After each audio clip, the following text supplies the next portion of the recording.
Hi, my friends. Guess what? Upstream is out. I am so excited. I released my first single in like 3 years. It has been so long overdue, and I'm so excited to talk to you about it. When I released my EP, Open Book, I filmed a bunch of these videos where I talked about how the process of making them went. And so I wanted to do that for Upstream, of course.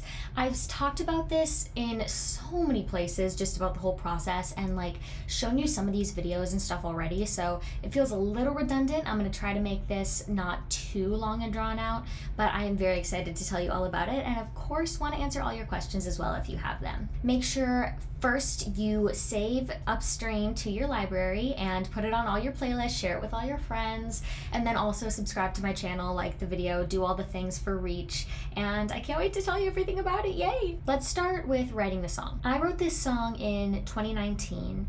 I was in my junior year of high school and essentially was just kind of feeling there was something in my acquaintances and the people that I was surrounded by that felt so self-assured, confident, and established that I wanted. I have always sort of experimented with my identity and tried different things, clearly with the whole pink and white and what have you. I felt like they really had something solid. Maybe they were sure in their identity, and that's just something that I have learned I enjoy experimenting with. But I loved that about them, and I really wanted to be friends with them, but I didn't know how to access those people per se. And I knew that at the end of the day, I needed to pursue my spiritual relationship with the Lord, and that was the thing that would give me the surety I was seeking.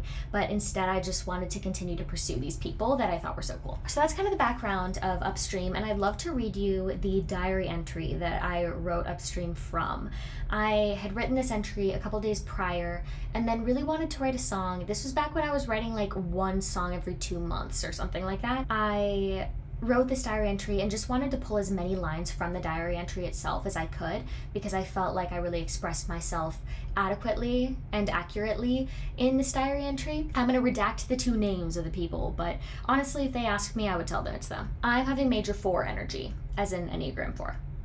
I so badly want to be friends with these people because they have something I like. There's a vibe they give off that gives me peace, and I want it. The people that immediately come to mind are 2 people. Something about them I just really like. I love both of their styles, but something else. I both want to be friends with them and have what they have.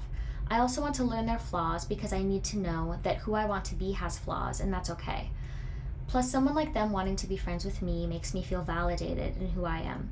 It's a vicious circle. I feel like I need to be more like them to be friends with them, but I need to be friends with them to figure out how to be like them. I just wish it were easier. I wish I were friends with everyone that I see a better me in. I so desperately need to better my spiritual relationship. That gives me validation. It's been tricky. I know it will help and that a feeling of validation is better than not, but I don't mind the feeling, you know? Overall, I just need to get my brain back on track, and that means growing close to God again. I might need to coach myself into it, just like when I set goals for drinking water or working out. Because it's important. I just need to find my purpose again. When people aren't telling you that you matter, God can, and I need to remember that. If I find my purpose in God, my aesthetic will fall into place. I don't know if it's aesthetic necessarily. I think, though, it's not definitive, it's solid. I'm just struggling with the validation of it all. I guess that's all I have to say, besides I wish I were friends with those 2 people. I love that I have kept these journal entries, and I have become even more of a journaler since then, and so it's really cool to see how that informs the song itself. So let's talk through the lyrics. If you watched the original versions that I posted the last couple weeks, you will see it originally started with this kind of like slower thing, and then it like moved into that more upbeat thing, and we ultimately cut that. So I'm going to explain that beginning part, but we did cut that in the end, and I'll tell you why. It says, there's something about you that gives me peace. There's something about you, my missing piece, which was expressing how I felt like they had something that I didn't, that I wanted. And then it was, I'm not saying I need you, I just need what's yours to fill my space, which was that line, I both want to be friends with them and have what they have. I didn't necessarily want them so much as their influence, if that makes sense. And then that beginning part ended with, there's something about you I'm gonna chase. So this effort to pursue those people, which I did ultimately end up becoming friends with one of them. So I guess I sort of did it. The song then begins officially in the released version with "There's a better me inside of you, so let me in and tell me what I've got to do." That just was a reflection of, if I could grow closer to the people that I admire, I might be able to understand how more to be like them and to have this sort of just the characteristics that I enjoyed in them. That came directly from the line, "I wish I were friends with everyone that I see a better me in." The next lines are, "Validation is a form of art, so let me in and you could start a beating heart." I wrote down in the diary entry, I talk about what a vicious circle of validation is. Someone like them wanting to be friends with me makes me feel validated in who I am. It's a vicious circle. I feel like I need to be more like them to be friends with them, but I need to be friends with them to figure out how to be like them. And validation is an art form. I felt like it was something so beautiful, and this was around the time that I was starting to really lean into the idea of aesthetic and beauty, and I guess that does inform what I was looking for. And I think I ultimately found it maybe like 2 months after this, where I was just like finding beauty in romanticism.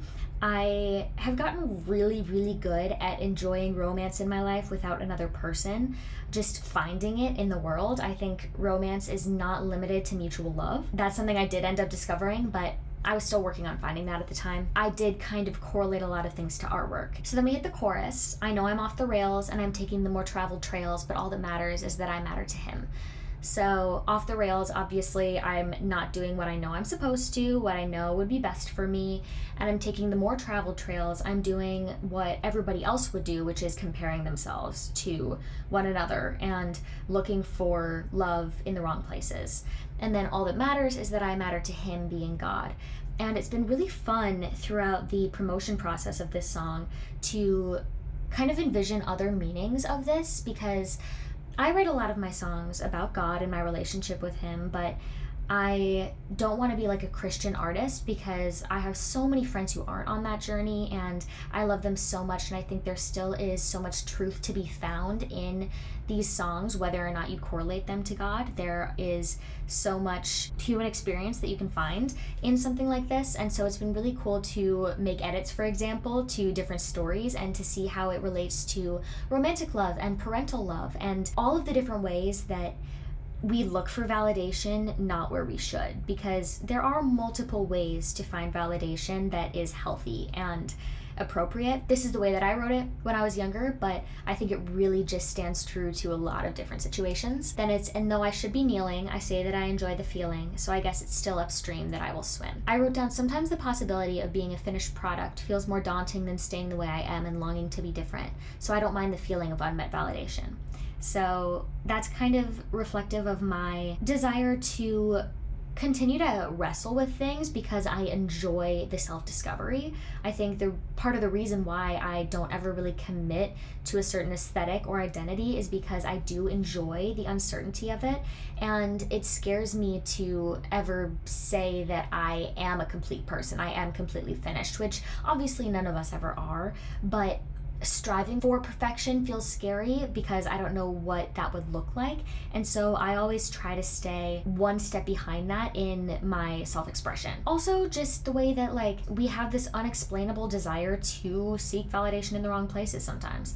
It is too easy, you know? I'm trying to explain it, but I think sometimes it doesn't need to be explained. That's just the way it is. Kneeling in this case is like kneeling before God. I kind of wish I hadn't written it that way because someone sang the words wrong recently and they said, "Though I should be healing," and I was like, that probably would have been a way better word to use there, because kneeling does have more of those spiritual connotations. In some of the edits that I've made it like kneeling to propose, and so that kind of works, but it's how I did it, and I guess that, you know, hammers in the spiritual influence, which is probably a good thing in the end. And I've changed some things to make it a little bit more forgiving of other situations, so we left it in. Then in verse 2 we have, "Will you show me every time you failed? I need to know the perfect ones can still be frail."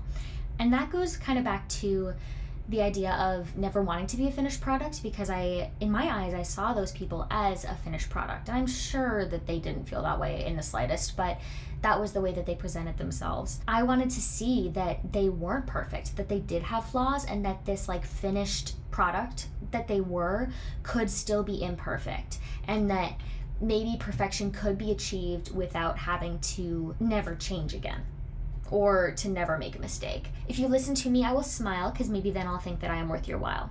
That feels pretty straightforward. I wanted to experience validation from them, and I'm a big quality time person. Like, listening to me makes a difference. I don't know, I felt like if I wasn't spending time with them, that they probably didn't approve of me or didn't find me cool, and if we did spend time together, it would show that maybe their taste that I admired also reflected onto me, that I was part of their taste that they curated, and that would give me some kind of value. Then we go back to the chorus and then to the bridge. My purpose is to sing about your name. And that line was originally, my purpose is to glorify your name. That's one that I changed to be a little bit more forgiving of other situations. And ultimately, I do think my purpose is to sing about God's name. I didn't know I was going to be pursuing music when I wrote this song, and I was still learning a lot about my faith and how that defined my life. And since then, I've realized that a career in music is how I express glorifying God. And so it felt more accurate to me. It also felt like it could open up some more room for more people relating to the song. Then it goes on to say, I knew that well before, and when I love you, it won't be the same, but I won't open the door. Which is a very cheap rhyme, but I was really proud of the chords in this song, and the sentiment meant a lot to me, so that's why I still put it out, and it still means a lot, but I'm not very proud of that bridge. There's not a lot going on there. And then the line in the bridge, so fall in place, I did write, if I find my purpose in God, my aesthetic will fall in place. So that was how I transitioned from the bridge to the chorus again, was I just wanted everything to fall in place instead of having to put in effort to figure everything out. So yeah, that's your song.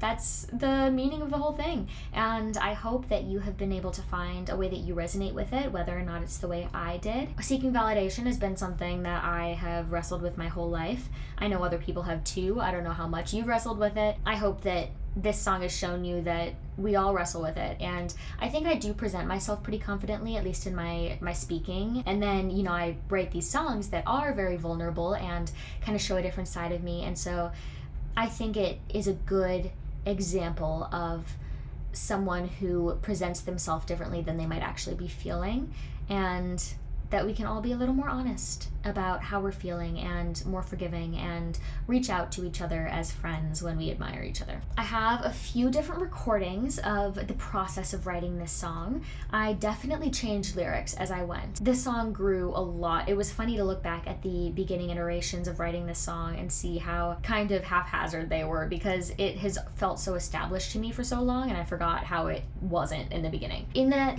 beginning part that we ultimately cut, in the first version, it said, but I need what's yours that fills the space, instead of, it's not that I need you, I just need what's yours that fills my space. But I need what's yours that fills my space. There's something about you. In the final version, in verse, the first verse kind of, it says, validation is a form of art, so let me in and you can start a beating heart. But originally it was, so say we're friends and you can start a beating heart. You Could Start a Beating Heart is already kind of a weak lyrical choice, and Say We're Friends made it even worse. So Let Me In just felt definitely a little bit more sophisticated, I guess. So say we're friends and you could start a beating heart. In the third video I have, in the chorus, I sang It Only Matters If I Matter to Him. And I think that is kind of a weird, contingency. So I think all that matters is that I matter to him kind of gives that throwaway feeling of none of this should be a concern if I have my confidence in God. Taking them on travel trail, and it only matters if I matter to him. An interesting thing in this fourth video I have is that the chorus ends on the 1 instead of the 6. The chord, anyway. I believe it is a C, and then it ends on an E minor. I don't exactly know what key it's in. I just kind of go by muscle memory, but yeah, it ended on the 1, and that feels so complete. I never, ever, ever end on the 1 anymore, and that was actually something that I did do in some of my songwriting in that kind of time in my life, was I would end on the 1. There's another song where it finished on the 1 and then we changed it to end on the 6, but luckily this one ended on the 6 earlier on, so that's good.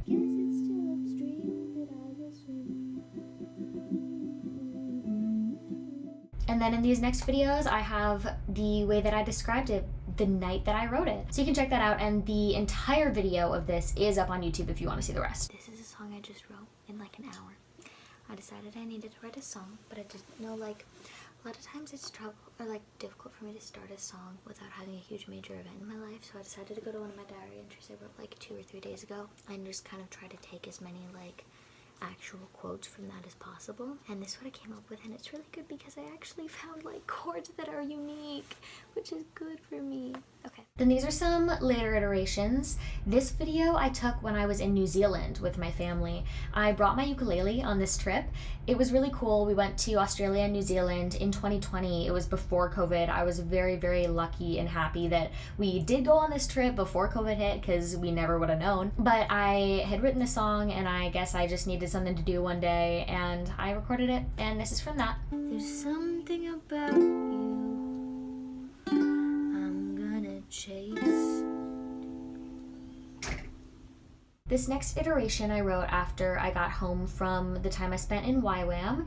I had just done a 2 or 3 month volunteering trip in Mexico, and I lost my childhood dog while we were on that trip, and it's the only time, thank goodness, I've ever had to deal with grief. But it was a lot for me, and I was trying to give from an empty cup while I was there. So when I got home, I was processing through a lot, and one of the things that I wanted to do was to fall back in love with the music that I'd written and with writing songs in general. Because, obviously it's hard when you are so busy, for one, and also just grieving and not seeing a lot of beauty in life. I was re-recording all my songs and posting them on this private account that I have to post songs when they're super fresh. And this was how I described it then. I wrote Swim Upstream at the end of 2019 when I was stuck in my faith. The song was born out of an envy for the personalities of my friends, or rather those I wished were my friends at the time. The song kind of plays around with the idea of knowing that you're stuck in a harmful thought process and knowing that God wants better for you, but not really having the energy or gumption to actually work on refocusing your self-image or to how God sees you. This is one of my favorite songs that I've ever written because I feel like I so accurately depicted what I was wrestling with at the time. The chord progressions were also quite inventive for that time. My favorite songs that I have written have always been based on the criteria of how accurately I feel like I have described what I was feeling. My feelings are very abstract, and I attempt to put them into words. And I'm definitely more talented lyrically than melodically or musically, so I have a hard time like I wouldn't really be able to write an instrumental that really feels like it totally captured what I was feeling, but nevertheless, I feel abstractly, and I always try to explain that in words, and there are only so many songs that I do accurately, and I had not written that many songs at this point, so this is one of them that really did that well for me. My purpose is to glorify His name. I knew that well before, and when I love Him it won't be the same, but I won't walk through the door. This next video I released on YouTube a while back. I was trying to upload a bunch, and so I uploaded this one. This is what I had to say about it then. Swim Upstream, parentheses, as I've spent time with it this week, I'm considering just calling it Upstream, is about seeking validation in things that are secure and uplifting, but turning instead to seeking validation from people whom you admire. It's about knowing that you're seeking validation in the wrong places, acknowledging that that's more difficult, and doing it anyway. So this was the first time I mentioned that I might just call it Upstream. The reason I did that is because the song never actually says swim upstream. It says it's upstream that I will swim. And so I just went with Upstream, but this song was called Swim Upstream in my brain for a really, really, really long time. It feels like Upstream now, but it also is interesting because I think since the original version had that kind of beginning and end part that we cut, that kind of feels like Swim Upstream to me, and then this version is Upstream. Cause I know I'm off the rails and I'm taking the more travel trails, but all that matters is that I'm at it in. And though I should be kneeling, I say that I enjoy the feeling, so I guess it's still upstream that I will swim. Then what I have is recording in the studio, so since this is the first video of a new era, I get to kind of introduce the whole process to you. So I recorded this song with my friend Ben Hauser. I met him through his brother Brandon, who I met when I was at YWAM in Montana. We went on this volunteer trip together, and he has always been just such a huge encourager of my music. He's awesome. And when I moved to Nashville, they live here, I had a dinner party with Ben and Brandon and a bunch of other people, all of our friends, and they were talking to me about how if I didn't start putting out my music, I never would get to as many songs as I want to put out. Because at the time, I was planning on releasing all of my music in the order that I wrote it, which I am no longer planning on doing. This is the last project I'll be doing in order. And I'm still planning on like releasing some of the older stuff too, but just out of order. So they were talking to me about how if I didn't get started on releasing these, I was gonna be so old by the time I released anything. And so that really got me going. That lit a fire under me. And I decided to have Ben produce it. He produces all of the music for his band Almost AM that is made up of him and Brandon and their cousin Caleb, who I also was friends with in Montana. I just felt like I was completing the trifecta of friendship there, and it was really fun. I think Ben and I have kind of a like creative chemistry that works really well. We would often be like thinking the same things about a song and then be able to execute them, and like we didn't always have the same ideas, but we always had the same goal in mind and would end up being able to accomplish that together. So that was really cool. Upstream was a weird one. Originally I was like, this is kind of a weird song. We were gonna do, you know, the beginning and end things, and so it was gonna have a tempo change and all that, and I was thinking it was gonna be similarly oddball production. I had like Ragdoll by Dora Jar on my list. We were playing around with a lot of like very obtrusive percussive elements and just had to keep leaving it and coming back to it because it wasn't working. And then ultimately I think we were jamming one day or something, and it worked out just to have it be simple and acoustic. And I kind of realized at the end of the day that makes so much more sense, because the point of the song is trying to pursue something you shouldn't, right? Trying to put on this whole show instead of just doing the like emotionally truthful thing, the emotionally honest thing, like the thing that puts the emotions at the forefront as opposed to putting on a whole charade. And I was trying to do the same thing with the song, trying to put on a whole charade. And so by stripping it down and making it simple and acoustic, I don't know, I feel like it kind of says this is the thing that will win out in the end, is being honest with yourself and doing what you know you should, the emotionally healthy thing.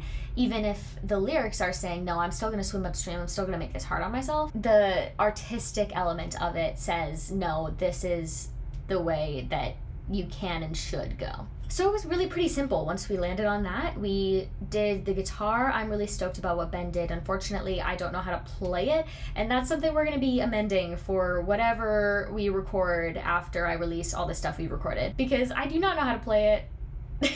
And so you might be hearing a different version when I play any of this live, but I can play it all on uke very adeptly. So yeah, he did guitar and piano for it. It was like a keyboard, and then I did like some uke stuff for it, obviously all the vocals and harmonies, and then we also did like a percussive thing that was just me tapping on the back of my ukulele, which is cool. It makes it feel very acoustic and just raw and organic.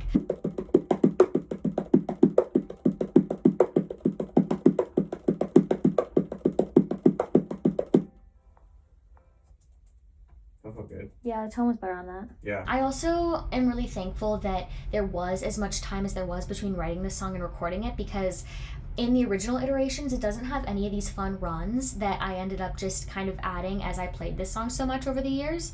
And I hope that's the case with some of the more recent stuff I've been writing, because you really just kind of find the rhythm. As the song gets boring, you add the cool stuff, you know? Originally, it was just fall in place. And then in the song, I add in this, so fall in place, fall in place. Something like that. I don't remember, honestly. But I won't open the door, so fall in place. We did all that, and then we brought in Matt Butler to record the cello for it. He recorded on a couple songs for us, and he just is so awesome. He did such a good job. Super professional, but also super down to earth. We talked for a bunch of time, and then when he would record something, it was just like boom, boom, boom, and like perfect takes. And we didn't have sheet music for him or anything. We just let him wing it, and he did such a great job. So yeah, that was recording the song. And then I went and shot photos for it with my friend Grace Dupuis. I met her through Ben's family as well. They randomly showed up to an Almost AM concert once, and now they're super tight with them. And I've gotten super, super close to Grace and her husband Sean and their dog Hayes. I love him so bad. And she does photography. So I just felt like it'd be really fun to do photos with someone that I enjoy hanging out with. and we had a great time. We are still shooting a bunch of stuff, and every time it feels like we just have a good hang too. And like a couple of times we, would go out for coffee before, or we got ices after, and just like hung out and listened to old songs we loved as kids and stuff. So it was super fun. We went to this like state park, I think, that was a little bit of a drive, like 40 minutes from Nashville, and the goal was to have a stream. And I never envisioned that it would be like on this tree log vibe. That was not what I was thinking. I have some photos, I bet I can put one here, that are a little more like what I was thinking, but I saw this log. I was feeling very adventurous because I was already like, I am going to wear this skirt. I'm going to get the bottom all wet. I'm going to go barefoot in the stream. It's going to be great.